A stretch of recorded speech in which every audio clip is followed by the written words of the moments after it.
सामना करना पड़ जाता है फेसबुक पर वर्क करते हुए।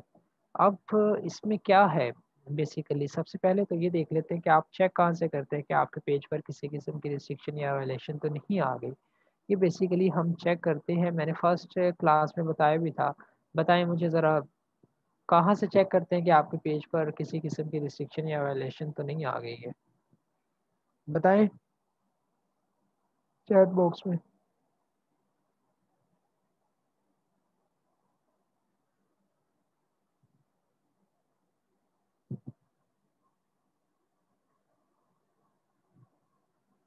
जल्दी से बताएं। क्रिएटर स्टूडियो से मोनेटाइजेशन में ठीक है।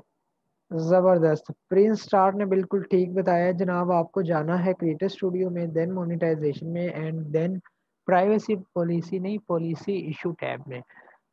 मैं अभी प्रैक्टिकल दिखा देता हूँ आप लोगों को। आप लोगों ने जाना है जनाब क्रिएटर स्टूडियो से। क्रिएटर स्टूडियो में जाने के बाद आपने चले जाना है मोनेटाइजेशन में, एंड देन मोनेटाइजेशन में यहाँ पर हमारे पास ऑप्शन होता है पॉलिसी इश्यूज का। पॉलिसी इशू पर आप क्लिक करेंगे और आपके पेज पर जो भी रिस्ट्रिक्शन हुई वो आपको यहाँ पर शो हो जाएगी। ऑलराइट जी, यहाँ से बेसिकली चेक कर सकते हैं कि आपके पेज पर कोई इशू है या नहीं है। अगर कोई इशू हुआ तो आपको यहाँ पर बता देगा कि क्या इशू है। ठीक है जनाब, समझ आ गई है आपको?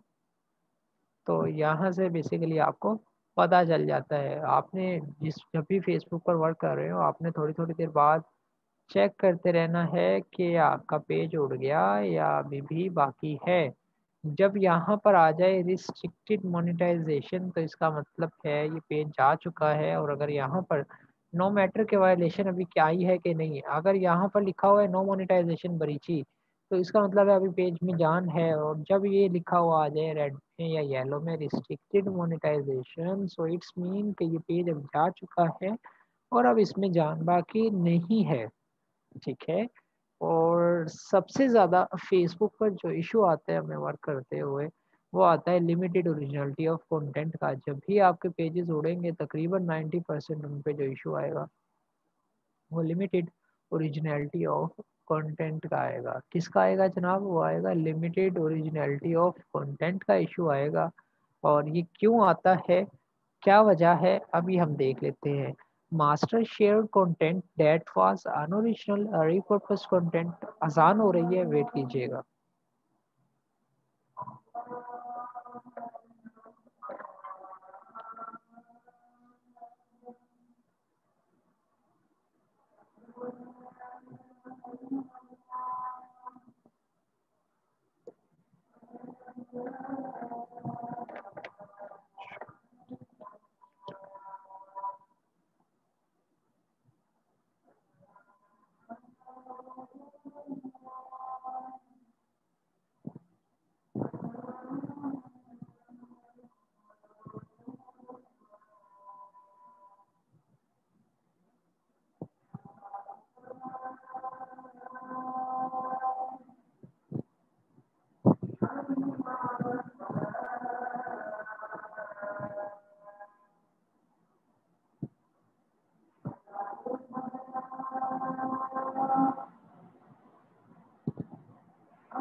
जी वेलकम बैक। सो सबसे ज़्यादा जो हमें इशू आता है वो लिमिटेड ओरिजिनलिटी ऑफ कंटेंट का आता है। क्या इशू होता है जी? ये कहते हैं जी master shared content that was unoriginal, जो कि अनओरिजिनल था। डेफिनेटली हम कंटेंट क्रिएटर नहीं होते, हमारा कंटेंट तो नहीं होता। और रीपर्पस कंटेंट, जो कि आपने दोबारा कहीं से उठाया था। And content from other sources, third party का कंटेंट यूज़ किया विद लिमिटेड एडिट वैल्यू। अब यहाँ तक तो ये आपको बता रहे हैं कि हमने क्यों जो है आपके पेज पर इफेक्ट किया। या अदर सोर्सेज अनओरिजिनल भी होते हैं, रिपर्पस भी होते हैं और फ्रॉम अदर सोर्सेज भी होते हैं। और विद लिमिटेड एडिट वैल्यू के मकसद क्या है? अब ये विद लिमिटेड एडिड वैल्यू में फेसबुक आपको हिंट देता है कि आप अनओरिजिनल कंटेंट भी यूज कर सकते हैं, आप रिपर्पज कंटेंट भी यूज कर सकते हैं, आप इवन के कंटेंट फ्रॉम अदर सोर्सेज भी यूज कर सकते हैं, लेकिन क्या होना चाहिए, लिमिटेड की बजाय वो क्या नाम है वैल्यूएबल एडिशन जो है वो वैल्यूज आपने ऐड करनी है। वो लिमिटेड एडिड वैल्यू की बजाय कम्प्रीहेंसिव जो वैल्यूज हैं वो आपने कैसे ऐड करनी है और वो वैल्यूज क्या है, अभी हम देख लेते हैं। लर्न मोर पर क्लिक करते हैं, यहाँ पर ये आपको आर्टिकल डिटेल में बता देता है कि जनाब क्या इशू है और किसकी वजह से आपका ये लिमिटेड ओरिजिनलिटी ऑफ कंटेंट का मसला आता है। लिमिटेड ओरिजिनलिटी ऑफ कंटेंट ही आपके पेज पर हमेशा आता है 90%। तो इसकी साइंस समझने क्यों आता है और इसे मैक्सिमम कैसे अवॉइड करना है। जब आपका कंटेंट अपना नहीं होता डेफिनेटली इसने आना ही आना है। जो हम कर सकते हैं वो ये है कि इसे आने में ज़रा वक्त लग जाए, हम इसका जो टेन्योर है वो एक्सपेंड कर सकते हैं, अपने पेजेस की लाइफ बढ़ा सकते हैं। सो इसकी ज़रा साइंस को समझ लें। मास्टर शेयर्ड कंटेंट, ठीक है जी, pages can only monetize content that's originally or meaningfully enhanced. कहते हैं जी वही पेज मोनेटाइज होते हैं जो ओरिजिनल और मीनिंगफुली इनहेंस्ड हो। If your page had no role in creating a piece of content and does not meaningful alter its source, that content violates our limited originality policy। वो कहते हैं जो content आपने क्रिएट नहीं किया और ना ही उसमें आपने कोई अच्छा कोई एडिशन किया है तो वो हमारी ये लिमिटेड ओरिजिनलिटी ऑफ कंटेंट की जो पॉलिसी है इसे वायलेट करते हैं और हमने ये इशू इम्प्लीमेंट कर देते हैं। एग्जाम्पल्स में वो कहते हैं जनाब लिमिटेड एडिटोरलाइजेशन, लिमिटेड एडिटिंग जिसे अगर हम कह लें तो ज़्यादा आसान होगा। अगर आप लिमिटेड एडिटिंग करते हैं तो आप कंटेंट जो क्या नाम है इशू आ जाएगा आपके पेज पर। वो कहते हैं जी एडिटिंग आप करें लेकिन लिमिटेड नहीं करनी, अच्छी करनी है। लिमिटेड में क्या है जी, content at the page did not film or produce, definitely हमने ना फिल्म किया होता ना प्रोड्यूस किया होता, with minor but not meaningful enhancement. उसमें हम छोटी सी एडिटिंग करते हैं लेकिन मीनिंगफुल नहीं करते। छोटी सी में अपना लोगो लगा दिया, स्पीड चेंज कर दी, बैकग्राउंड म्यूजिक चेंज कर दिया या ऊपर नीचे बार लगा दिए, तो वो कहते हैं जी ये फजूल एडिटिंग है आपकी, ये हमारे करीब की नहीं है, इसे हम कोई वैल्यूएबल एडिटिंग नहीं समझते। आप कोई कंटेंट दोबारा उठा के उस पर अपना लोगो लगा देंगे, स्पीड चेंज कर देंगे, बैकग्राउंड म्यूजिक चेंज कर देंगे और आप ये एक्सपेक्ट कर रहे हैं कि हम लिमिटेड ओरिजिनलिटी ऑफ कंटेंट आप इम्प्लीमेंट नहीं करेंगे, तो जनाब आप गलत सोच रहे हैं। हाँ, आप गलत सोच रहे हैं। कैसे गलत सोच रहे हैं? वो इस तरह से गलत सोच रहे हैं कि आपने जो ये टर्म्स हैं ये वायलेट कर दी हैं और इनसे कोई इफ़ेक्ट नहीं पड़ता कि आप तेज़ करें, फास्ट करें, म्यूज़िक चेंज करें, लोगो करें। आपने वैल्यूएबल वैल्यूज़ ऐड करनी है। कैसी है? Such as voice over. आप वीडियो पे वॉइस ओवर करें, उसका रिएक्शन वीडियो बनाएँ। साइड पे अपनी वीडियो लगा लें रिएक्शन देते हुए ही, जो उसका मर्ज़ी कंटेंट यूज़ करें। बेशक फेसबुक पे ऑलरेडी मौजूद है, आपको इश्यू नहीं आएगा। आप कमेंट्री करें किसी पर, आप ग्राफ़िक्स और क्रिएटिव एडिटिंग करें, तो आपको ये जो लिमिटेड ओरिजिनलिटी ऑफ कंटेंट है इसका मसला नहीं आता। देन आता है second aggregated, if the page compiles and post videos from multiple pages और थर्ड पार्टी कंटेंट क्रिएटर्स। अगर आप मल्टीपल पेजेस से कंटेंट उठा उठा के अपलोड करते हैं तो क्या नाम है ये इशू आ जाता है, आपके पास इजाज़त ना हो जिससे आप वायरल होकर कंटेंट उठा लें तो आपको स्ट्राइक भेज देते हैं। आप स्टोरी ब्लॉग का या न्यूज़ प्लेयर का कंटेंट उठा लें तो वो भी आपको स्ट्राइक भेज देते हैं। अगर आपके पास उनके राइट्स ना हो, आपने उनसे लाइसेंस परचेज ना किया हो, देन आपको लिमिटेड चाइल्ड ऑफ कंटेंट का मसला आ जाता है। नंबर थर्ड पे हमारे पास है duplicative content, content that already exists on Facebook that the page had no meaningful role in creating. वो पेज जो सॉरी वो कंटेंट जो ऑलरेडी फेसबुक पर एग्जिस्ट करता है और आपका उसमें क्रिएट करने में कोई भी किरदार नहीं है, क्रिएटिंग वाले वो पासे तो हमने जाना ही नहीं है ना, डेफिनेटली हमारा कोई रोल नहीं होता क्रिएट करने में। सो इधर ये क्या कह रहे हैं कि वो कंटेंट ऑलरेडी मौजूद नहीं होना चाहिए। क्लास 1 से मैं आपको कह रहा हूँ कि नया कंटेंट फाइंड करना है, नया कंटेंट लेना है, नया कंटेंट लेना है, वो नए के पीछे लॉजिक क्या है। तो साइंस बेसिकली यही है कि जनाब नया कंटेंट होगा तो हमें फ़ायदा ये होगा कि वो क्या नाम है कंटेंट के हम फर्स्ट ओनर होंगे और हमें लिमिटेड रिजल्टिव कंटेंट का सामना नहीं करना पड़ेगा। ये बेसिकली रीजंस हैं जिनकी वजह से फेसबुक पर रिस्ट्रिक्शंस और वायलेशंस आपको आती हैं। Facebook monetization, FB monetization policies ये एक आर्टिकल आप सबकी असाइनमेंट है, मुकम्मल आपने 2 मरतबा बेशक गूगल ट्रांसलेटर से रीड कीजिएगा। ये मैं लिंक आप लोगों को शेयर कर रहा हूँ, ठीक है। और ये इन्होंने अंदर लिंक दिए हुए हैं, कौन सा create content on eligible service, residence in eligible country, follow our community standard. ये आपने मुकम्मल जनाब रीड कर लेना है। ऑलराइट, ये मुकम्मल रीड करना है। मैंने इसमें से नेक्स्ट टाइम आपसे क्वेश्चनिंग करनी है, मैं लिंक आपको एक मरतबा इधर पेस्ट भी कर रहा हूँ, आप सब ने ये लास्ट में रीड करना है, कॉपी करके रख लें, ठीक है। ये फेसबुक के कम्युनिटी स्टैंडर्ड्स हैं, इनसे आपकी अंडरस्टैंडिंग बेस्ट हो जाएगी। इसके अलावा कौन सी क्या नाम है रिस्ट्रिक्शंस हैं जनाब जिनका आपको सामना करना पड़ता है, अब मैसेज से आपको समझा देता हूँ। फर्स्ट आपको लिमिटेड ओरिजिनलिटी ऑफ कंटेंट का करना पड़ता है, बहुत ज़्यादा करना पड़ता है। सेकंड आपको करना पड़ता है प्रेजेंस नोट इस्टेब्लिश, ये क्लास 1 में भी मैंने आपको एक्सप्लेन किया था कि your page has been on Facebook for less than 30 days or does not have enough followers or engagement to qualify for monetization, कि आपका पेज जो है वो 30 दिन से कम एज है उसकी, वो फेसबुक पर 30 दिन से कम मौजूद है। 30 दिन के बाद ये जो रिस्ट्रिक्शन है ये ऑटो रिमूव हो जाती है, 30 दिन से पहले उस पर रिस्ट्रिक्शन रहती है। अभी से पेज क्रिएट करके रख लें। डेली के आप 5 पेजेस क्रिएट कर सकते हैं, एक पेज की कीमत 150 रुपये है, 750 रुपये आपका डेली का फ्री का बन जाता है, 5 मिनट लगते हैं 5 पेज क्रिएट करने में। महीने के आप 150 पेज क्रिएट कर सकते हैं, और जिस तरह आप लोग अभी अपने सीनियर से परचेज कर रहे हैं, आपके सीनियर्स तो इंशाल्लाह जूनियर्स आते रहेंगे, तो आप उन्हें सेल कर सकते हैं, और आप अपने हर मंथ तो आपको भी परचेज करने की ज़रूरत नहीं पड़ेगी। आफ्टर अ मंथ आप पेजेस यूज़ कर सकते हैं अपने ही पेजेस को, ठीक है। तो बनाकर रखें आप लोग अपने पास पेजेस, और ओरिजिनल आईडी में आपने कभी भी पेजेस नहीं बना के रखने, फेक आईडीज में रखने, ठीक है, या किसी घर वाले की आईडी में, अपनी आईडी में नहीं रखने ज़्यादा पेजेस, क्योंकि उन पे अक्सर रिस्ट्रिक्शन भी लग जाती है आईडीज पे कि आप पेज क्रिएट नहीं कर सकते, पोस्ट नहीं कर सकते, अटापटा। सो ये आपकी जो रिस्ट्रिक्शन है ये आफ्टर 30 डेज ऑटोमेटिकली रिमूव हो जाती है। देन आपको जो रिस्ट्रिक्शन का सामना करना पड़ता है वो है जी इन अथेंटिक इंगेजमेंट।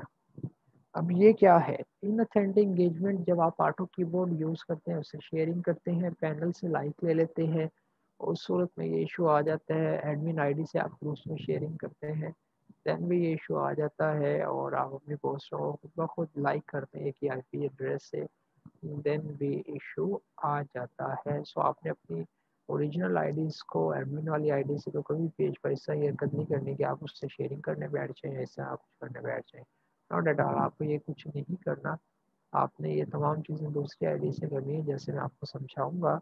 इन अथेंटिक एंगेजमेंट के लिए देखिए, आपने कोई भी चोर दरवाजे यूज़ नहीं करने, एक्सटेंशन वगैरह सॉफ्टवेयर वगैरह के लाइक्स वगैरह ले लें इनसे। जहाँ तक पॉसिबल होता है ना फेसबुक को चीट करना, वो मैं आपको सिखा दूंगा। अभी नेक्स्ट क्लास में हम फॉलोअर्स लेना सीखेंगे, और वो फॉलोअर्स हमने 50 से 70 हज़ार में कंप्लीट करने होते हैं। मैं आपको एलिजिबल कर देता हूँ कि आप 1500 से 2500 में कंप्लीट कर लेते हैं। देखें कितना बड़ा झटका आप देते हैं फेसबुक को।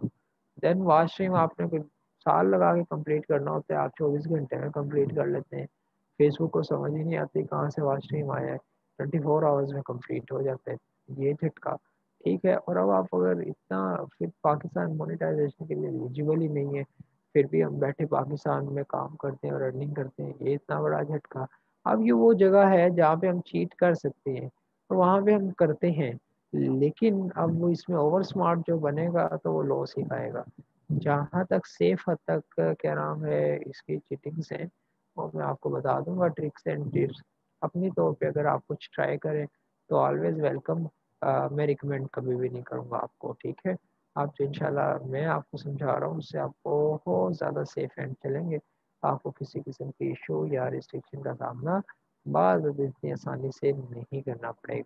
इन अथेंटिक एंगेजमेंट के बाद एक इशू आता है आर्टिफिशियल डिस्ट्रीब्यूशन ऑफ कंटेंट। जब आप अपनी आईडी से एक ही आईपी से या एक ही इंटरनेट VTCL के इंटरनेट से धड़ाधड़ शेयरिंग करते हैं तो आपके पेज पर इशू आ जाता है आर्टिफिशियल डिस्ट्रीब्यूशन ऑफ कंटेंट। इसके अलावा आप ऑटो शेयरिंग करते हैं एक्सटेंशन या सॉफ्टवेयर यूज़ करके, ऑटो कीबोर्ड यूज़ करके, देन आपको इशू आ जाता है आर्टिफिशियल डिस्ट्रीब्यूशन ऑफ कंटेंट। इसके अलावा एक इशू होता है कनेक्टेड एंटिटी वायलेशन। इसका मतलब ये है कि आपके पेज में कोई पेज रोल ऐसा है जो आईडी ने बहुत ज़्यादा रिस्ट्रिक्शंस हैं, उसने बहुत ज़्यादा वायलेशंस किए हैं, और उसकी वजह से अब आपकी मोनेटाइजेशन भी जो है वो सस्पेंड हो गई है, रिस्ट्रिक्ट हो गई है। तो ठग से आपके पेज पर रिस्ट्रिक्शन लगा देते हैं। इसके अलावा एक बैंक जो आपने एक आईडी से ऐड किया, अगली मरतबा वही बैंक आप किसी और पेज पे ऐड कर दें, और जिस आईडी से पहली मरतबा ऐड किया था वो एडमिन आईडी एडमिन ना हो, तो आपको कनेक्टिविटी का मसला आ जाता है। तो आपने ये चीज़ों का ख्याल रखना है जब भी आप वर्क कर रहे हो। इसके अलावा अब ये तमाम थी फेसबुक की वायलेशंस जो फेसबुक डायरेक्ट आप पर इम्प्लीमेंट करता है। Inauthentic engagement, limited visuality of content, presence not established, artificial distribution of content and connected entity violation. ये तमाम फेसबुक की रिस्ट्रिक्शंस हैं, ये फेसबुक के वायलेशंस हैं जो कि आप वायलेट करते हैं तो फेसबुक आप पर डायरेक्ट ये रिस्ट्रिक्शंस इम्प्लीमेंट कर देता है। अब एक इशू है इंटेलेक्चुअल प्रॉपर्टी का। आपने सुना होगा कि स्ट्राइक आ गई है। अब ये स्ट्राइक कौन भेजता है? फेसबुक तो नहीं भेजती, ये कोई क्रिएटर होता है जिसका आप पेज यू का कंटेंट यूज़ करते हैं और उसके पास उसके राइट्स होते हैं, तो वो आपको स्ट्राइक भेज देता है। ये बेसिकली फेसबुक नहीं भेजती, ये आपको वो क्रिएटर भेजता है जिसका आप कंटेंट यूज़ करते हैं। उनके पास बेसिकली राइट मैनेजर होता है। राइट मैनेजर सिर्फ ओरिजिनल पेजेस को मिलता है, हर पेज को नहीं मिलता होता। जो ओरिजिनल क्रिएटर्स होते हैं सिर्फ उनको मिलता है।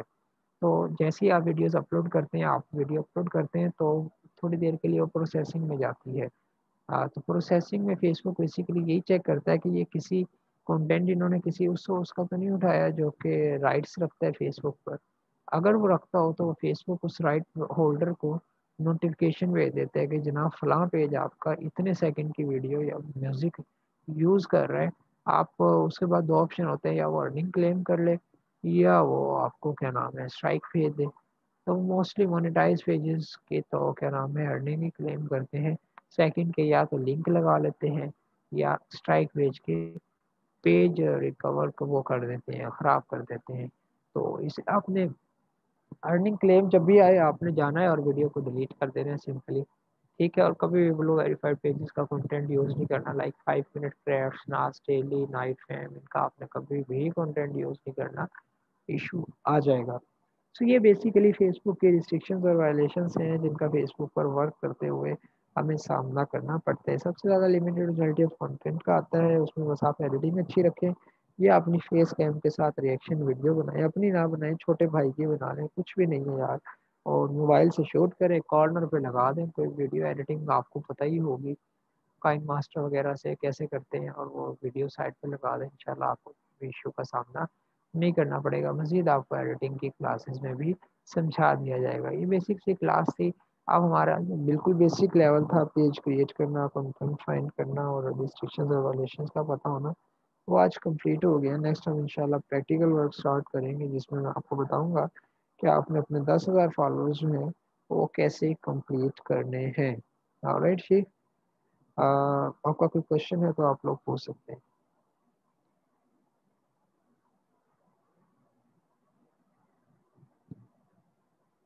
आप पेज की सेटिंग्स में जाएं, जिले से ऐप्स की सेटिंग में जाएं और वहाँ पे अलाउ अननोन ऐप्स इंस्टॉलेशन ये अलाउ करें और उसके बाद इंस्टॉल करें। आपने अलाउ नहीं किया हुआ, पहले परमिशन देंगे उसके बाद ये इंस्टॉल हो सकती है। क्लास नंबर 1 से लेकर अभी तक आपका कोई भी इशू है, कोई भी क्वेश्चन है तो आप पूछ सकते हैं।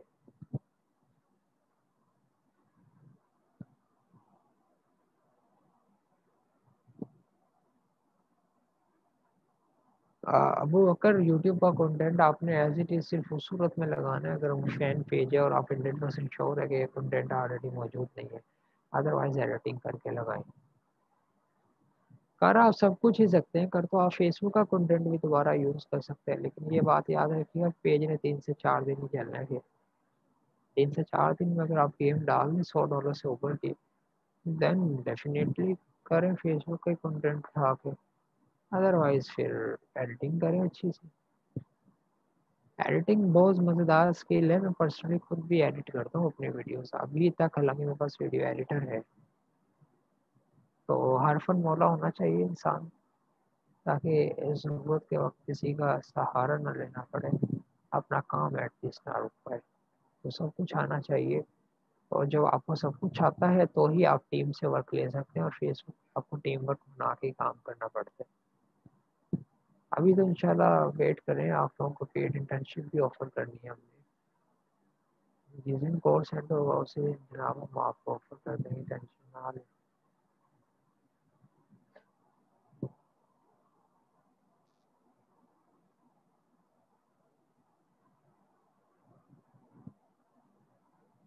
हाँ ज़बरदस्त। अब वो कर नदीम भाई, मैंने आपको बताया था ना, टिकटॉक पर डेली नया कंटेंट आता है और इंतहाई वायरल होने वाला कंटेंट होता है यार ये। यूट्यूब पर छा जाता है ये कंटेंट, फेसबुक पर भी इसी तरह छा जाता है। जी जी, 10,000 फॉलोअर्स जिलियस ने ओरिजिनल होंगे। कंटेंट की क्लास में मैंने आपको बताया था, टाइटल से सर्च कर सकते हैं आप। हाँ डैडी चिल की तरह बड़ा मज़ेदार है हमारा पेज। जी, इसके अलावा आप लोगों का कोई क्वेश्चन? चलें जी। इससे मेरा दोस्त साउथ अफ्रीका गया है, मैं उसको एडमिन बना सकता हूँ। हाँ उसे एडमिन बनाए, उसी का ही बैंक ऐड कीजिएगा तो बेहतर है। एडमिन का कोई और सोल्यूशन आरडीपी का है, लेकिन मैं अभी रिकमेंड नहीं करूँगा। थोड़ा सा अर्सा वेट कर ले, मेरे पास भी अभी एडमिन का इशू 10-15 दिन से ही आया है, तो मैं भी इसे 2-3 वे से एक्सपेरिमेंट कर रहा हूँ। वैसे ओरिजिनल हो तो बेस्ट है, बाकी हम चोर दरवाज़ा कोई ना कोई निकाल के आपको देंगे, टेंशन ना लें इंशाल्लाह। ठीक है जी। अपना बहुत ज़्यादा ख्याल रखिएगा, अपनी कीमती दुआओं में भी याद रखिएगा। और सेकंड अशरा आप सब लोगों को मुबारक हो। अल्लाह हाफिज़।